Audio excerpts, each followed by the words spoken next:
हरे Krishna everyone. हम सुबह की क्लास में श्री रूप गोस्वामी जी द्वारा विरचित भक्ति रसामृत सिंधु को पढ़ने का प्रयास कर रहे हैं। हम इसकी प्रस्तावना को पढ़ रहे हैं। इस ग्रंथ के अनुवाद और तात्पर्य श्रील प्रभुपाद जी ने दिए हैं। तो प्रस्तावना में हम लोगों ने पढ़ा कि कैसे रूप गोस्वामी और सनातन गोस्वामी चैतन्य महाप्रभु के अनुयायी बने और कैसे चैतन्य महाप्रभु ने रूप गोस्वामी को 10 दिन के लिए शिक्षा दी दशवेश दशाश्वमेध घाट पर।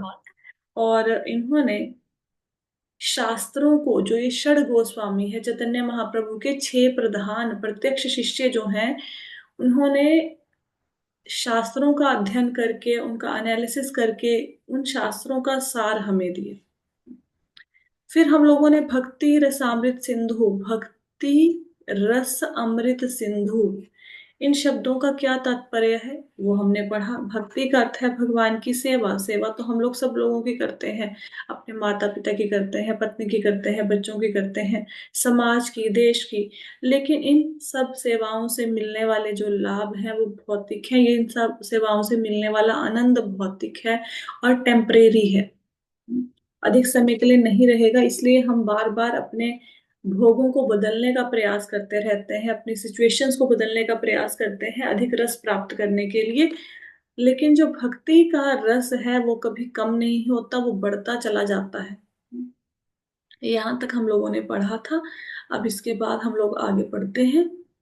कहते हैं भक्ति रस में यह शाश्वत संलग्नता एक गंभीर विद्यार्थी द्वारा भक्ति अमृत का अध्ययन करने पर समझी जा सकती है। भक्ति रस कृष्ण चेतना को अपनाने से तुरंत चिंताओं से मुक्त एक शुभ जीवन में पहुंच जाएगा और उसे पारलौकिक अस्तित्व का आशीर्वाद मिलेगा, जिससे मुक्ति का मूल्य कम हो जाएगा। कहते जो भक्ति रसामृत, ये भक्ति रस है, इसकी ये परमानेंट रस है। इससे क्या लाभ मिलता है ये कौन बताएगा? ये हमें बताएंगे। इसको समझेगा कौन? जो गंभीर विद्यार्थी हैं, जो भक्ति का अध्ययन करने में लगे हुए हैं, वो ही इस रस के बारे में बता सकते हैं, वही इस रस को समझ सकते हैं। जैसे आप लोग सुबह उठ के क्लास लगाते हो। अब बाकी लोगों के लिए इजी नहीं है। सुबह उठो, उठते ही कोई आध्यात्मिक विषय पर चर्चा करो, नींद भी अपनी डिस्टर्ब करनी है, लेकिन आपको कोई ना कोई इसमें से रस मिल रहा है। अब क्या रस मिल रहा है उसको कौन समझाएगा? उसको तो जिसने पहले रस का स्वादन किया है वो समझा सकता है, या आप खुद लोग इसको महसूस करते हो, है ना। दूसरे व्यक्ति को बोलोगे, वो बोलेगा ये तो बड़ी अजीब बात है, तुम लोग 6 बजे उठ के क्लास लगाने लग जाते हो, इससे अच्छा तो बंदा सो जाए, है ना। भक्ति रस या कृष्ण चेतना को अपनाने से व्यक्ति तुरंत चिंताओं से मुक्त एक शुभ जीवन में पहुंच जाएगा। उसे परालौकिक अस्तित्व का आशीर्वाद मिलेगा, जिससे मुक्ति का मूल्य कम हो जाएगा। तो जैसे ही आपने भक्ति में आनंद लेना शुरू किया, आप इमीडिएटली चिंताओं से मुक्त हो जाते हो। जैसे इस समय हो सकता है आपके घर में बहुत सारी प्रॉब्लम चल रही हो, फाइनेंशियल प्रॉब्लम, रिलेशनशिप प्रॉब्लम चल रही हो, कोई भी प्रॉब्लम, हेल्थ प्रॉब्लम चल रही हो। लेकिन जिस समय हम क्लास सुनते हैं, ये हमें कोई भी दर्द का एहसास ही नहीं होता, कोई और चीज दिमाग में आती ही नहीं है ना। तो जितने भी ये क्लेश है उनका अंत हो जाता है, चिंताओं का अंत हो जाता है जब हम भक्ति करते हैं। और भक्ति करने वाले मुक्ति को भी कुछ नहीं समझते, वो मुक्ति को भी ताक पर रख देते हैं। कुछ लोगों को लगता है कि भक्ति इसलिए करनी चाहिए क्योंकि मुक्ति चाहिए ना, मुक्ति की इच्छा से भक्ति नहीं करनी चाहिए। रूप गोस्वामी तो मुक्ति की तुलना पिशाचनी से करते हैं, जैसे कोई भूत प्रेत किसी के पीछे पड़ जाता है उससे करते हैं। कि अगर भक्ति आप मुक्ति प्राप्त करने के लिए कर रहे हो, ये तो निरी मतलब स्वार्थ की पूर्ति है एक ढंग से, कि हमने भगवान की भक्ति करी और बदले में हमें क्या चाहिए? जीवन मृत्यु से मुक्ति ना। भक्ति ऐसे करनी चाहिए जिसमें सिर्फ और सिर्फ भगवान से प्रेम हो। आप भगवान की भक्ति क्यों करते हैं? क्योंकि उनसे प्रेम चाहिए और कुछ नहीं चाहिए भगवान से सेवा और प्रेम के सिवाय। भले ही भगवान नरक में डालें, स्वर्ग में डालें, मुक्ति दें ना दें, हजारों जन्म और हो जाएं, इसी जन्म में भगवान से मिल जाएं, कोई फर्क नहीं पड़ता। जो भक्त होता है वो स्वर्ग और नरक को एक जैसा देखता है। वो कहता है बस मैं भगवान, भक्तों का संग मिलता रहे, मैं भगवान की भक्ति करता रहूं और मुझे कुछ नहीं चाहिए, जहां मर्जी मुझे भगवान रखे। भक्ति रस अपने आप में मुक्ति की भावना उत्पन्न करने के लिए पर्याप्त है, क्योंकि यह परम भगवान कृष्ण का ध्यान आकर्षित करता है। एक बार भक्ति देवी ने भगवान से प्रश्न किया कि भगवान मैं क्या करूं, मेरे को कोई कार्य बताओ। तो भक्ति को भगवान कृष्ण ने बताया कि तुम मेरे भक्तों के हृदय में रहो और उनका पोषण करो, उनकी भक्ति का पोषण करो। तो भक्ति ने ये काम बहुत अच्छा किया। तो भगवान ने प्रसन्न होकर उनको एक दासी दे दी। कौन सी दासी दी? मुक्ति। तो जो मुक्ति है वो भक्ति की दासी है। अगर आप भगवान की भक्ति कर रहे हैं, भगवान कृष्ण की, तो मुक्ति तो हर समय दरवाजे पर हाथ जोड़ के खड़ी रहती है। तो मुक्ति तो दासी बन जाती है। मुक्ति तो बाय डिफॉल्ट, जैसे अगर आपने टीवी खरीदा तो टीवी के साथ रिमोट अलग से खरीदने की थोड़ी ना जरूरत पड़ेगी, टीवी के साथ रिमोट बाय डिफॉल्ट मिलता है। अब जूते खरीदे हैं तो उसके साथ लेसिस, उसका फीता तो अपने आप ही मिलेगा, वो अलग से थोड़ा ना खरीदोगे। तो इसी प्रकार जो भक्ति कर रहा है, मुक्ति तो उसको बाय प्रोडक्ट में मिल जाती है, जैसे एक के साथ एक फ्री में कहते हैं हम। तो मुक्ति तो अपने आप ही मिल जानी है। हम्म? क्योंकि भगवान कृष्ण का ध्यान आकर्षित करती है भक्ति। आमतौर पर नवदीक्षित भक्त कृष्ण या भगवान को देखने के लिए उत्सुक रहते हैं, लेकिन भगवान को हमारी वर्तमान भौतिक रूप से कुंद इंद्रियों द्वारा नहीं देखा जा सकता। तो लोगों को लगता है कि मैं भक्ति करने लगा हूं, मेरे को भगवान कृष्ण के दर्शन हो जाए। लेकिन ये जो हमारी इंद्रियां हैं ये अपूर्ण है, इन इंद्रियों के द्वारा हम भगवान के दर्शन नहीं कर सकते। हाँ, हमारी इंद्रियां पूर्ण कैसे हैं? क्योंकि देखो, जैसे यहाँ पे क्या हो रहा है मुझे पता है इस कमरे में, लेकिन इस दीवार के पीछे क्या हो रहा है मुझे नहीं पता।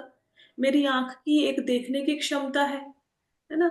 जैसे कान है, कान भी कई बार भ्रमित कर देते हैं हमें। जैसे कोई रात को एकदम से शोर हुआ, कोई चीज गिर गई, तो हमें लगता है चोर आ गया, चोर आ गया, लेकिन होता क्या है, कोई गिलास या प्लेट, कोई चूहा या अपने आप ही साइड से गिर जाती है ना। ऐसे ही और हमारी इंद्रिय कौन सी है? जीभ है। जीभ भी धोखा दे देती है। कैसे? जैसे हमें पता है कि गुलाब जामुन मीठा होता है, लेकिन और दूध भी अगर चीनी डाल के पियोगे मीठा होता है, लेकिन गुलाब जामुन खाने के बाद दूध पियो, दूध फीका लगेगा। क्यों? क्योंकि जीभ ने धोखा दे दिया, पूर्ण है वो। ऐसे ही टच है हमारी इंद्री, स्पर्श करना, वो भी अपूर्ण है। जैसे आप एक जो फ्लास्क होती है उसमें चाय डाल दो या दूध डाल दो गरम गरम, उसको हाथ लगाओ, वो बाहर से आपको ठंडा नजर आएगा, लेकिन इसका मतलब ये नहीं है कि उसके अंदर ठंडा पदार्थ है, उसके अंदर तो गरम गरम चाय है, बाहर से हाथ लगाने से वो ठंडी लग रही है। और क्या इंद्री है? आंख, कान, नाक। नाक रह गया। नाक, आप किसी कमरे में कूड़े का ढेर लगा दो, ठीक है, उसके ऊपर थोड़ा सा परफ्यूम छिड़क दो, अगरबत्ती जला दो, किसी व्यक्ति को, आजकल वो भी आते हैं ना रूम फ्रेशनर, फिर किसी व्यक्ति की आंखों में पट्टी बांध दो, उसको बोलो तुम कहाँ पे हो, वो खुशबू लेके बोलेगा मैं तो बहुत बढ़िया किसी पार्क में आ गया। तो जब आंखें खोल के दिखाओगे वो कूड़े का ढेर होगा। तो हमारी इंद्रियां अपूर्ण है, हम इन इंद्रियों के द्वारा भगवान को नहीं देख सकते। हम्म? ये जो मैंने आपको एग्जाम्पल्स दिए हैं, अगर भक्ति शास्त्री करने वाले विद्यार्थी ऐसे इन एग्जाम्पल्स को लिख के आएंगे तो आपको अच्छे नंबर मिलेंगे। भक्ति रस में सुझाई गई भक्ति सेवा की प्रक्रिया धीरे धीरे व्यक्ति को जीवन की भौतिक स्थिति से आध्यात्मिक स्थिति में ले जाएगी, जिससे भगवान सभी पदनामों से शुद्ध जिसमें भक्त सभी पदनामों से शुद्ध हो जाता है।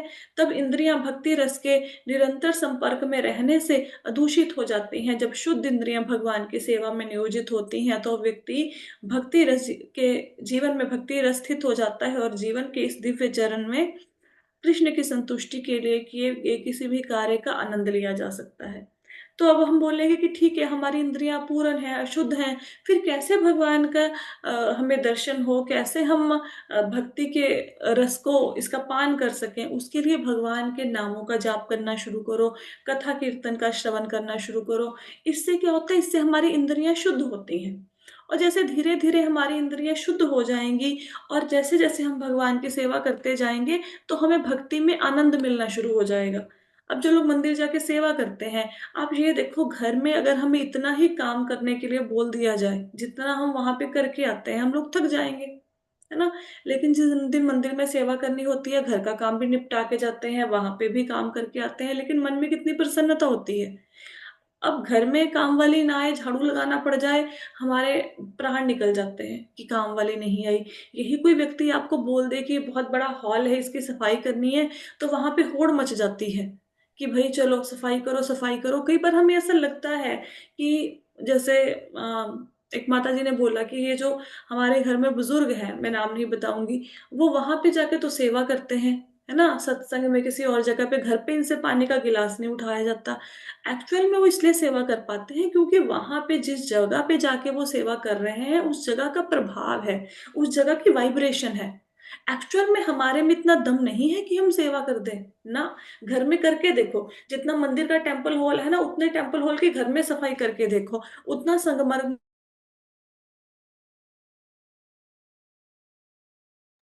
हरे कृष्णा, सबको आवाज आ रही है? शायद मेरा जूम डिस्कनेक्ट हो गया था। हरे कृष्णा। नहीं, इधर नहीं आ रही ना फोन वालों को। एक मिनट, कोई अनम्यूट करके बताएगा आवाज आ रही है? नहीं, इधर फोन जो इस पे सुन रहे हैं जूम पे, आपको आवाज आ रही है?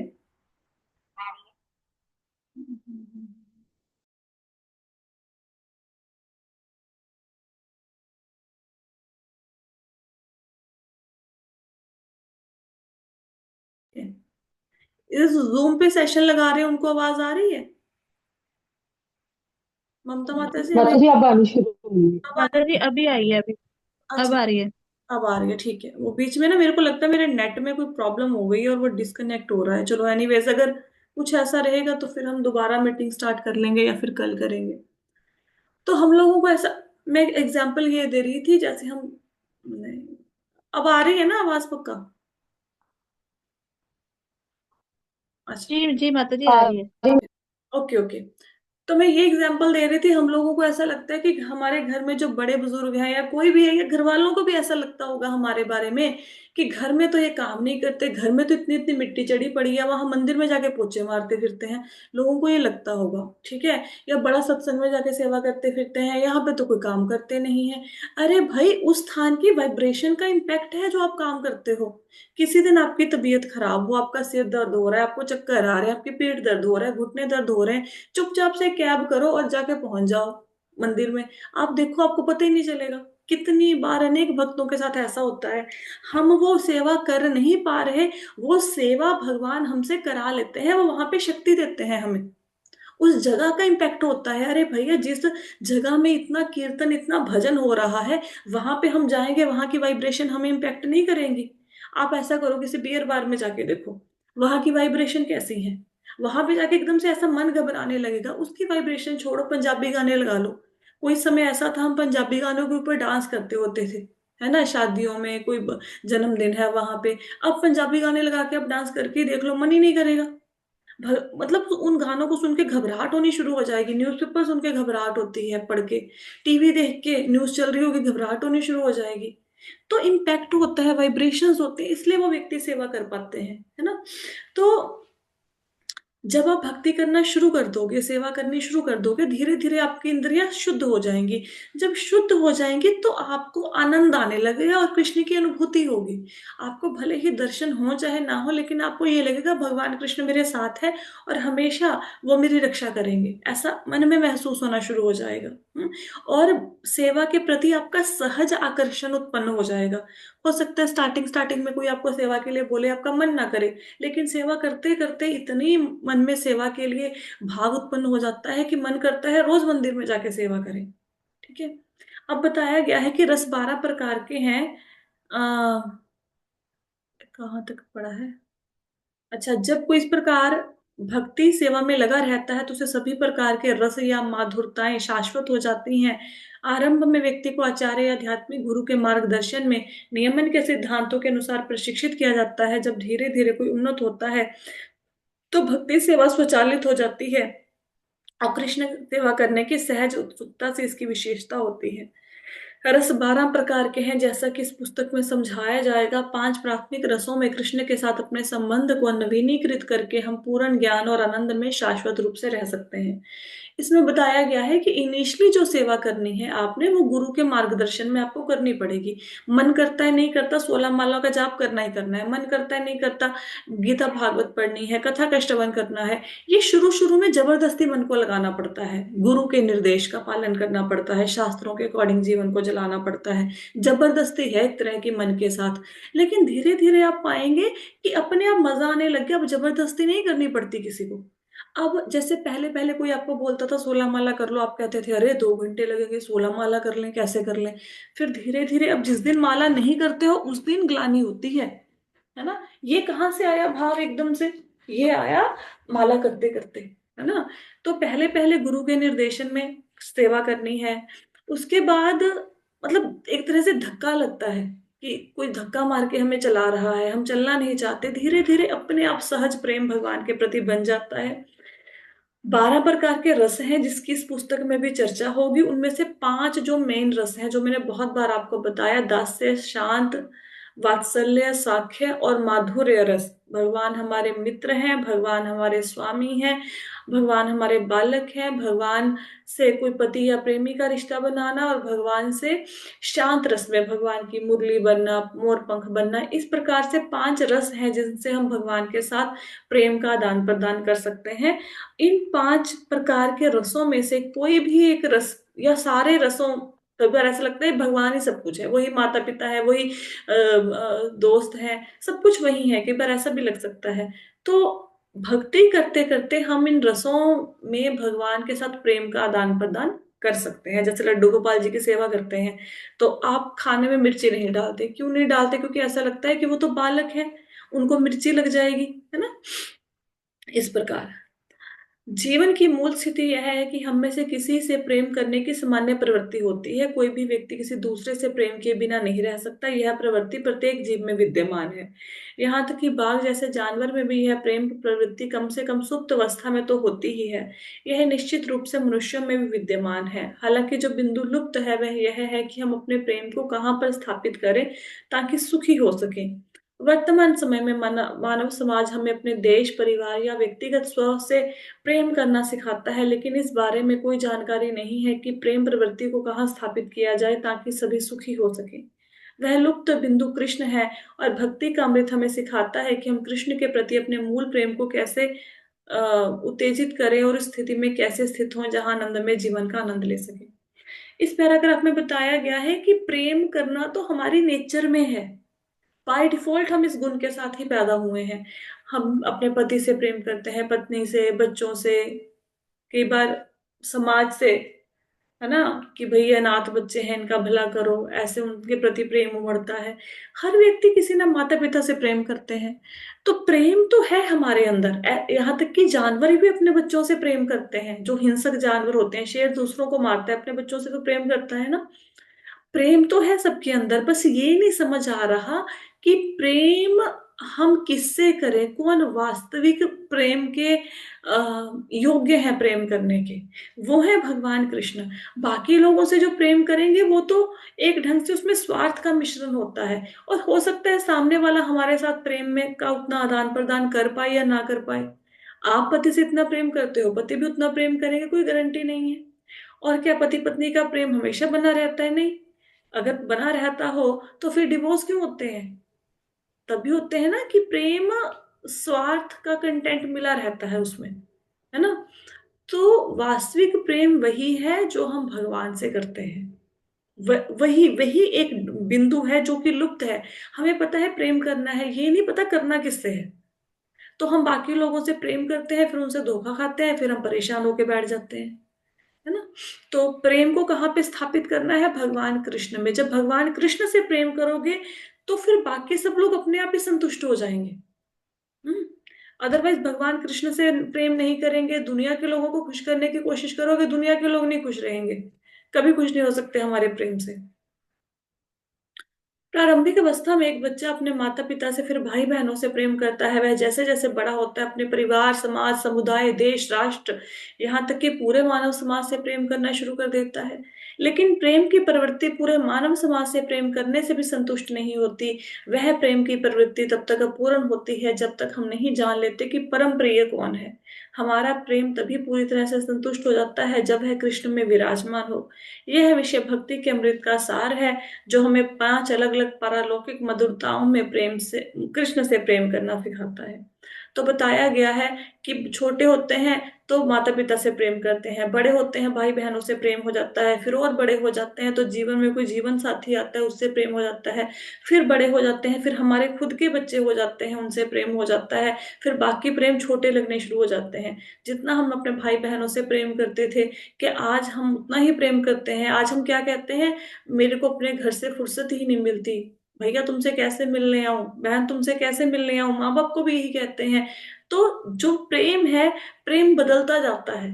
और कई बार हमें ऐसा लगता है कि देखो मैं सबसे कितना प्रेम करती हूँ, मुझे तो बदले में इतना प्रेम मिलता नहीं, मैं सबसे सबकी कितनी रिस्पेक्ट करती हूँ, लेकिन मुझे तो फिर भी कोई भी रिस्पेक्ट नहीं करता, है ना।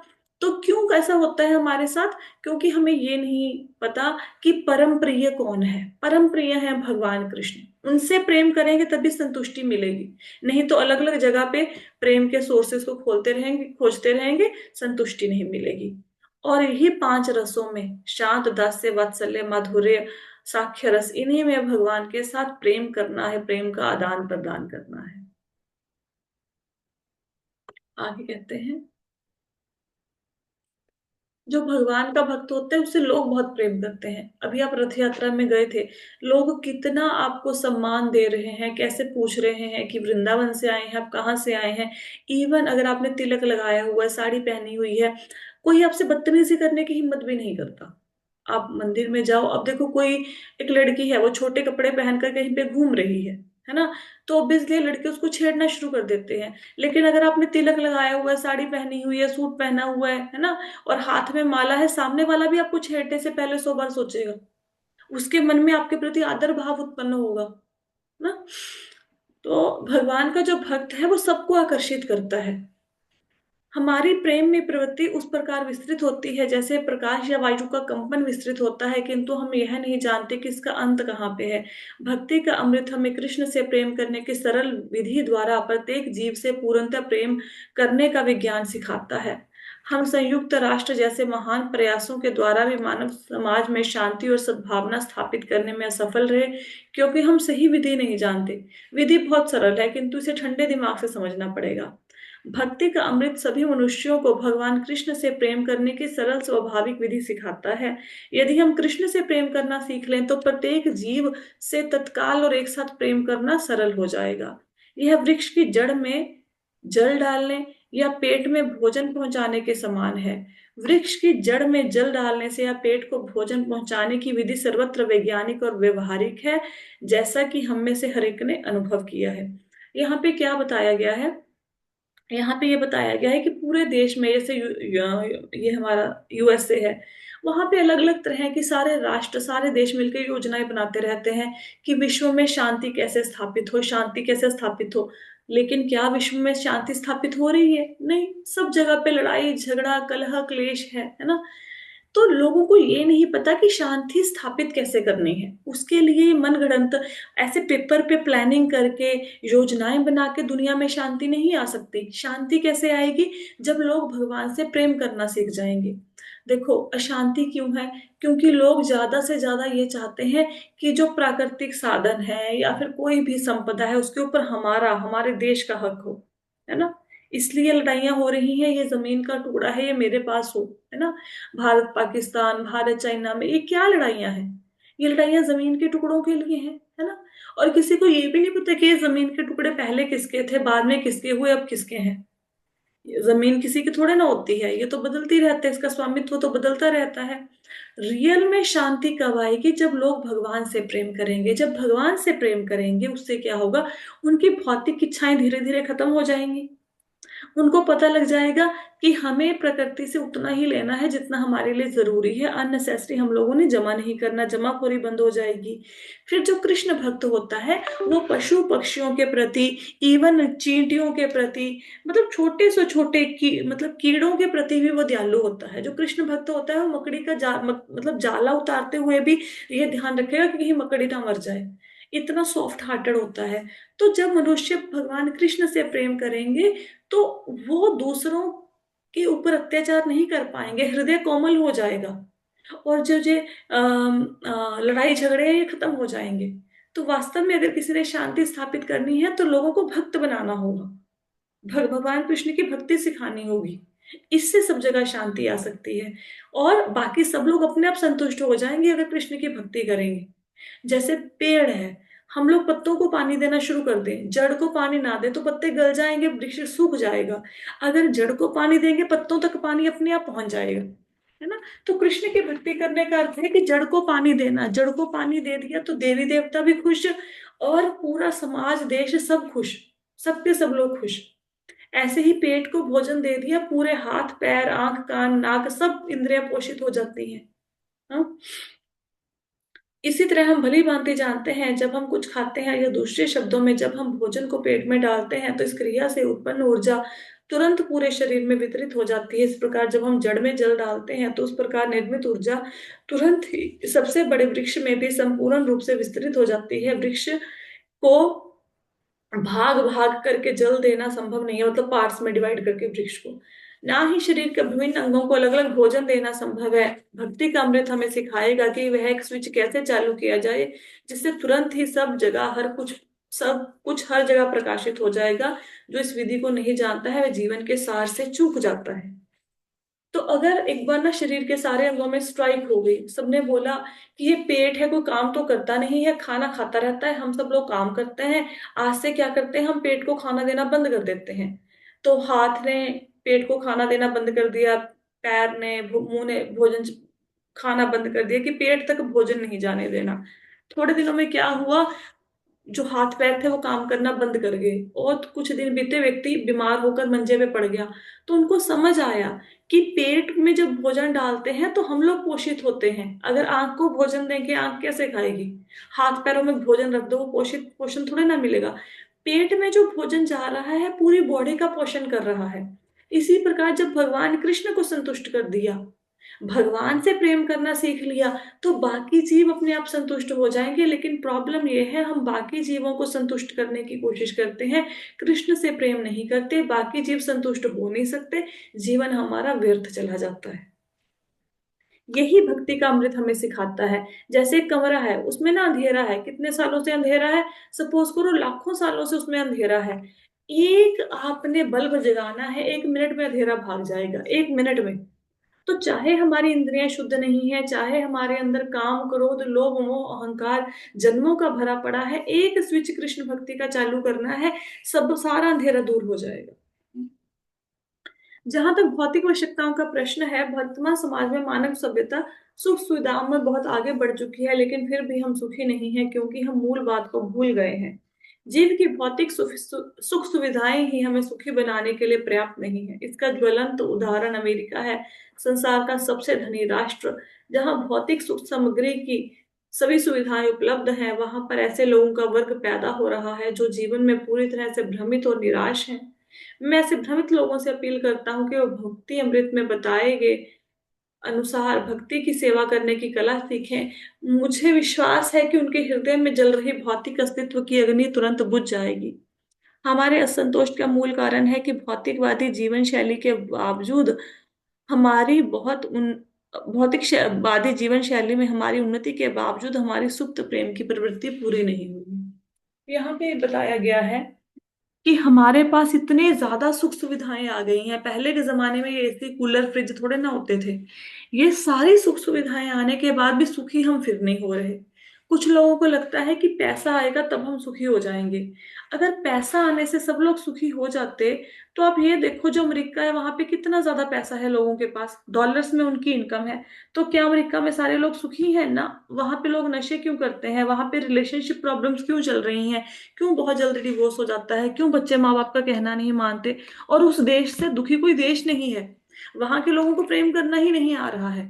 उनके लिए प्रेम का अर्थ है सेक्सुअल प्लेजर और कुछ नहीं है। तो वो लोग तो अगर वो असंतोष की भावना के साथ जी रहे हैं तभी तो इंडिया आके हरे कृष्णा करते हैं। तो सुख सुविधाएं किसी को खुश नहीं कर सकती, पैसा किसी को खुश नहीं कर सकता। हम्म। तो करना क्या है, जब हम भगवान की भक्ति करना सीख जाएंगे तो हम पाएंगे कि हम लोग संतुष्ट हो गए। चाहे हमारे पास थोड़ा है, आप थोड़े में तृप्ति का अनुभव करोगे। लेकिन अगर भक्ति नहीं करेंगे तो ज्यादा होने के बावजूद हमेशा मन असंतोष की भावना में रहेगा। और चाहिए और चाहिए और चाहिए। और जब भक्ति करेंगे तो आपके मन में आएगा कि इतना भी बहुत ज्यादा है, इसको कैसे मैं खर्च करूं। जब मैं बैंक में जॉब करती थी तो मेरी इनकम बहुत ज्यादा अच्छी थी। बहुत ज्यादा अच्छी थी, मतलब 89, मतलब मैं आर्टिज्म का काम भी करती थी, बैंक में जॉब भी करती थी। मिला के अप्रोक्सीमेटली 1 लाख 1.25 लाख इनकम हो जाती थी। और उसमें भी संतुष्टि नहीं थी कि और चाहिए और चाहिए। फिर जॉब छोड़ दी। जॉब छोड़ने के बाद क्या हुआ कि इनकम का रिसोर्स बंद हो गया, है ना, इनकम का रिसोर्स बंद हो गया, लेकिन मैंने गीता भागवत पढ़नी शुरू कर दी। एक टाइम पे मुझे लाखों रुपए से संतुष्टि नहीं मिलती थी जो अकाउंट में होते थे। फिर जब गीता भागवत पढ़नी शुरू करी, एक बार मेरे हस्बैंड ने मुझे 1,500 रुपीज दिए, 1,500 रुपया। मैं 1.5 महीना ये सोचती रही कि 1,500 रुपया खर्च कहाँ करूं, इतना बड़ा धन मुझे दे दिया, मेरे से खर्च ही नहीं हुआ। मैंने सोचा, मतलब जब भक्ति करते हैं ना तो मन नहीं करता कपड़े ले आओ, ऐसे फालतू का सामान इकट्ठा कर लो, बिल्कुल मन नहीं करता। मैंने सोचा अलमारी कपड़ों से भरी पड़ी है, खाने पीने के लिए घर में मिल रहा है, और कोई जरूरत है नहीं, जाना आना कहीं पे है नहीं है, तो करना क्या है पैसे का। मतलब मेरे को 1.5 2 महीने पैसे ही नहीं खर्च हुआ वो। और फिर मैंने एक दिन हस्बैंड को बोला कि भाई तुम ही ले लो, मेरे से तो खर्च नहीं हो रहे, इतना बड़ी अमाउंट में कैसे खर्च करूं। बहुत ज्यादा संतुष्टि आती है, भक्ति करके देखिए, जीवन बहुत सुंदर हो जाएगा जैसे जैसे भक्ति करेंगे। ये जो सुखों के पीछे भाग रहे और सुख नहीं ना मिलता, ये भाग दौड़ खत्म हो जाएगी। बहुत जीवन में हर पल ऐसा लगेगा, चाहे आप कमरे में अकेले भी बैठे हैं ना, अकेले बैठे बैठे खुश होते रहोगे। अकेले बैठे बैठे, मतलब गीता भागवत सुनना, लेक्चर सुनना, पूरा दिन इसी में लगे रहोगे, इसी से समय नहीं मिलेगा। ये संसार की बातें सोचने का समय ही नहीं मिलेगा, मन को भक्ति में डुबो दो। सारे जीवन में काम अपने आप आपके अच्छे से संपन्न होना शुरू हो जाएंगे। भगवान कहते हैं कि ना, तुम मेरे नाम में, मैं तुम्हारे काम में। मतलब अगर तुम भगवान का नाम लोगे तो तुम्हारे काम अपने आप सही होने शुरू हो जाएंगे। लेकिन अगर हम हैं भगवान के काम में तो भगवान अपने धाम में। अगर हम अपने सिर्फ कामों में लगना शुरू कर देंगे, भगवान की भक्ति को भूल जाएंगे, तो भगवान कहते हैं ठीक है, तुम मुझे ना याद करो, मैं भी अपने धाम में बैठा हूँ। निपटा लो अपनी प्रॉब्लम को, खुद अपने दम पे निपटा लो, देखते हैं कैसे निपटाते हैं। तो भगवान का नाम लो, सारी चीजें अपने आप स्ट्रीमलाइन होनी शुरू हो जाती हैं अपने आप। भगवान हर चीज की व्यवस्था कर देते हैं भक्त के लिए। हमें यकीन नहीं है, यकीन करके देखो, है ना। तो प्रभुपा जी यहाँ पे बोल रहे हैं कि जो लोग अमेरिका जैसे बड़े बड़े देशों में रहते हैं और संतुष्ट नहीं हैं और निराश हैं जीवन से, वो भक्ति को शुरू करें जैसा कि इस बुक में बताया गया है उस ढंग से। इससे क्या होगा, जो असंतोष है, अशांति है, वो खत्म हो जाएगी। भक्ति अमृत हमें व्यवहारिक संकेत देगा कि हम इस भौतिक संसार में किस प्रकार भक्ति सेवा में पूरी तरह से लीन होकर रह सकते हैं, और इस प्रकार इस जीवन में और अगले जीवन में अपनी इच्छाओं को पूरा कर सकते हैं। इवन अगर किसी के मन में भौतिक इच्छाएं हैं, किसी को घर गाड़ी बंगला चाहिए, तब भी भक्ति ही करो।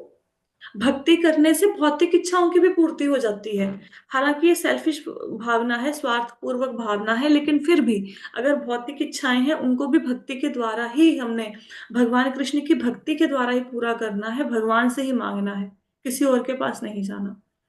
भक्ति अमृत किसी भी भौतिकवादी जीवन की निंदा करने के लिए प्रस्तुत नहीं किया गया है, बल्कि इसका प्रयास धर्मावलंबियों, दार्शनिकों और सामान्य लोगों को ये जानकारी देना है कि कृष्ण से कैसे प्रेम किया जाए। मतलब ये जो पुस्तक लिखी गई है, इसका अर्थ ये नहीं है कि हम लोग निंदा कर रहे हैं कि ये लोग जो संसार में सुखों की कामना करते हैं, भौतिक भोगों की कामना करते हैं, ये सब लोग क्या है, माया में है, ऐसा ये सब कुछ कहने के लिए भक्ति रसामृत सिंधु नहीं लिखा गया। भौतिकवादी लोग, जो मटेरियलिस्टिक लोग हैं, जिनकी डिजायर्स बहुत ज्यादा है, इच्छाएं बहुत ज्यादा हैं, उनकी निंदा करने के लिए ग्रंथ नहीं लिखा गया। ग्रंथ इसलिए लिखा गया है, ग्रंथ का उद्देश्य क्या है कि भगवान कृष्ण से प्रेम कैसे करें। भले ही मन में इच्छाएं हैं, कोई बात नहीं, फिर भी कृष्ण से कैसे प्रेम कर सकते हैं इच्छाओं के होते हुए भी। और लक्ष्य क्या है, बिना इच्छा के भगवान से प्रेम करो, अल्टीमेट लक्ष्य ये है। लेकिन हर कोई व्यक्ति ये लक्ष्य स्थापित नहीं कर सकता, है ना। एकदम से तो ऐसी दृष्टि उत्पन्न नहीं होगी कि हम बोले कोई बात नहीं, मेरे को किसी चीज से कोई फर्क नहीं पड़ता, मेरे पास क्या जरूरत का सामान है क्या नहीं है, मुझे तो भक्ति करनी है। ये धीरे धीरे विकसित होगा। वर्तमान समय में हम अपने प्रेम की प्रवृत्ति का उपयोग कर रहे हैं, इसके सारे तरीके खोज रहे हैं, लेकिन वास्तव में हम अपनी असली बात को भूल रहे हैं। कृष्ण, हम पेड़ के सभी हिस्सों को पानी दे रहे हैं, लेकिन पेड़ की जड़ को नहीं। हम अपने शरीर को हर तरह से स्वस्थ रखने की कोशिश कर रहे हैं, लेकिन हम पेट को भोजन देने की उपेक्षा कर रहे हैं। कृष्ण को ना देखने का अर्थ है खुद को भी खोना। वास्तविक आत्म साक्षात्कार और कृष्ण का साक्षात्कार एक साथ होते हैं। उदाहरण के लिए, सुबह खुद को देखने का मतलब होता है सूर्योदय को देखना। बिना सूरज की रोशनी को देखे कोई खुद को नहीं देख सकता। इसी प्रकार जब तक कोई कृष्ण को जान नहीं लेता, तब तक आत्म साक्षात्कार का प्रश्न ही नहीं उठता। तो अगर मैंने लाइट जलाई, तो लाइट की रोशनी में मैं कमरे को भी देखूंगी, खुद को भी देखूंगी। तो जब कृष्ण को देखेंगे तो आत्म साक्षात्कार अपने आप हो जाएगा। कृष्ण को देखने का अर्थ है खुद को भी देखना, मतलब मैं कौन हूँ, मेरी असली पहचान क्या है, और भगवान कृष्ण के साथ मेरा रिलेशनशिप क्या है, दोनों की अनुभूति हो जाती है। भक्ति का अमृत विशेष रूप से उन लोगों के लिए प्रस्तुत किया गया है जो कृष्ण चेतना के आंदोलन में लगे हुए हैं। ये क्वेश्चन आएगा, भक्ति रसामृत सिंधु किसके लिए है? जो कृष्ण चेतना के आंदोलन में लगे हुए हैं, कृष्णा कॉन्शियसनेस में लगे हुए हैं। मैं अपने सभी मित्रों शिष्यों को हार्दिक धन्यवाद देना चाहता हूं, जो पश्चिम देशों में कृष्ण चेतना आंदोलन में हमारी आगे बढ़ने में मदद कर रहे हैं। और मैं अपने प्रिय शिष्य श्रीमन जयानंद ब्रह्मचारी द्वारा किए गए योगदान को भी धन्यवाद के साथ स्वीकार करना चाहता हूं। मैं इस्कॉन प्रेस के निर्देशकों को भी धन्यवाद देना चाहता हूं, जिन्होंने इस महान साहित्य को प्रकाशित करने में इतनी सावधानी बरती। अंतिम पैराग्राफ में प्रभुपाद जी धन्यवाद दे रहे हैं मित्रों को, शिष्यों को, जिन्होंने जिन्होंने कृष्णा कॉन्शियसनेस को आगे बढ़ाया, उनके शिष्य जिन्होंने उनको धन के द्वारा उनकी सहायता करी, और जयानंद ब्रह्मचारी जी ने, और इस्कॉन प्रेस को, जिनके कारण इस बुक का प्रकाशन हुआ, ये बुक आज हमारे हाथ में आई, उनको वो धन्यवाद दे रहे हैं। और प्रभुपाद जी ने ये जो भूमिका है, प्रस्तावना है, ये लिखी थी। कब लिखी थी? 13 अप्रैल 1970 में, इस्कॉन के मुख्यालय में, इस्कॉन के ऑफिस में, जो कि लॉस एंजलिस कैलिफोर्निया में है। वहां पे बैठ के 1970 में ये प्रस्तावना लिखी गई। ठीक है, तो आज हमारा प्रस्तावना समाप्त हो गया है। कल से हम इसका नेक्स्ट स्टार्ट करेंगे, नेक्स्ट चैप्टर। क्लियर हुआ सबको?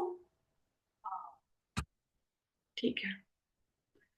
ठीक है जी, तो आज की कथा को यहीं पे विश्राम देते हैं। हरे कृष्णा।